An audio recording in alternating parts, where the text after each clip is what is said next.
ሶሪ ብራዝ ያማል እንደ ወርና ይቅርታ ወንድም ያጋጣሚ ደምባር እንዴ ይቅርታ አለ አንዴ ወንድም ጥላ ምንድነው እንደዚህ አስጎበረህሳ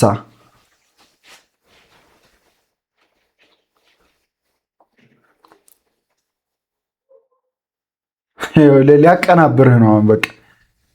አታውቀኝም አላውቅህም አሁን ከተፈጠረው አጋጣሚዎችም ለጸብ የሚያበቃ በቂ ምክንያት ያለን አይመስለኝም ለሱም ደግሞ ይቅርታ ጠይቄ ነበር አልፈራም እንጂ ፈሪ በሆነ እንኳን ይሄ ንቀት የቀላቀለው ስድብህ ብቻውን ፍርሃቴን አሸንፌ እንድጣላ ያስገድደኝ ነበር ግን ደግሞ የሰው ልጅ የጥፋትና የጸጸት መንገድ ሁሉ የሰከንዶች ትዕግስት ማጣት ውጤት ነው ብዬ አምናለሁ ካልተሞካከርን በቀር ማን እንደሚረታ አናውቅ ውጤቱ ግን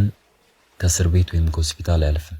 ባጭሩ ትርፋችን ድል በሌለበት ሜዳ ላይ ደም መፋሰስ ብቻ ነው ትክክል እና ምን ታስባለህ ወዳጅኑን ወይስ ጠላት በእውነት ደነገጥኩኝ እስካሁን የኖርኩበት የጥፋት መንገድ ነው ፍንትው አድርጋ ያሳየኝ ዛሬ ብቻ እኮ አይደለም ሁልጊዜ ለጸብ ቸኩላለሁ ግን ከጸጸትና ከጉዳት ውጭ ያተረፍኩት አንዳች ነገር የለም ለተጠቀምኩት አጸያፊ ቃል ከልቤ ይቅርታ ብስራት እባላለሁ አብይ ለዚህ በሳል ውሳኔ አመሰግናለሁ ጸብ ሁልጊዜም ቢሆን አማራጭ ስናጣ የምንሰነዝረው የጸጸት መንገድ ነው ዛሬ በአጋጣሚ ሳይሆን ለትልቁም ነገር ነው የተገናኘነው መጥፎ ትዝታ ሊሆን የሚችል አጋጣሚ ነው ወደ በጎ ታሪክ የቀየር ነው ይሄን ያረድና ቋንቋ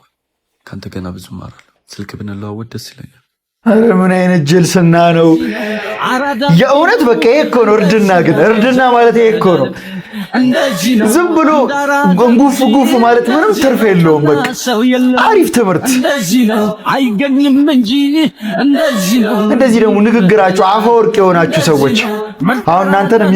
ይቅርታ ማለት ይጀምራል አየህ እህትና